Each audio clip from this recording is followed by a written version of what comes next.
농업의 규모화를 위해 만들어진 농업법인 제도. 하지만 농업법인들이 원래의 목적 사업이 아닌 농지 투기 등의 일탈 행위를 벌인 지는 꽤 오랜 시간이 지났습니다.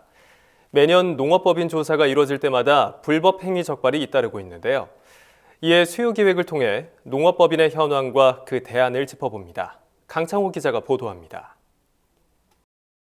최근 한 공공기관 임직원들의 농지 투기가 대거 적발되면서 농지를 대상으로 한 불법 부동산 거래가 사회적 이슈로 떠올랐습니다. 그 중심에는 농업법인들의 일탈이 자리 잡고 있습니다. 국세청은 최근 개발지역 부동산 거래를 통한 탈세를 집중 조사하다 부동산 개발 목적으로 설립한 허위 농업회사법인 3곳을 적발했습니다. 이들은 실제 영농을 하지 않고 부동산 개발을 목적으로 개발 예정지 등의 농지를 취득하고 불법 임대, 양도를 자행했습니다.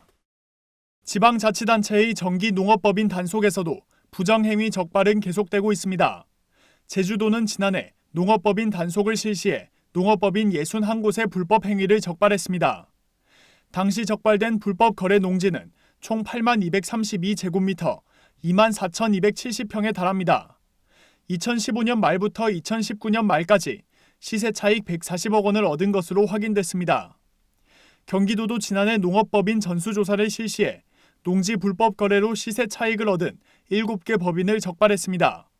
당시 적발된 농업법인들은 농지 쪼개기 등을 통해 수십억 원에 달하는 차익을 얻은 것으로 나타났습니다.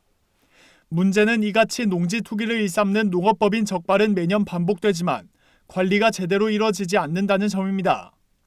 이에 농림축산식품부가 농업법인 관리를 방관하고 있다는 지적이 나옵니다. 실제로 지난 2월 발표된 감사원의 농식품부 정기감사 결과에서 농식품부의 관리 부실이 여실히 드러났습니다. 전국 18개 지자체가 비목적 사업을 영위한 35개 농업법인에 대해 법인 해산 청구 등 적절한 조치를 하지 않았지만 농식품부가 이를 방관한 것이 드러난 겁니다. 심지어 감사원은 2016년 농업법인 지원 및 관리 실태 감사를 통해 농업법인에 대한 관리 강화를 촉구한 바 있습니다. 하지만 해당 조치는 이뤄지지 않았습니다.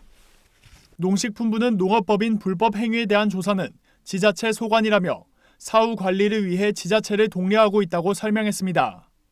실제 조사를 나가는 건 지자체고요. 저희는 감사원에서 이런 감사 결과가 있으니까 추가 조사를 진행을 하고 조치해라라고 독려를 하는 거고요. 농식품부의 관리 소홀하에 농업법인들의 불법 행위는 매년 반복되고 있습니다. 이를 근절하기 위한 전면적인 제도 정비가 필요해 보입니다. MBS 뉴스 강창호입니다.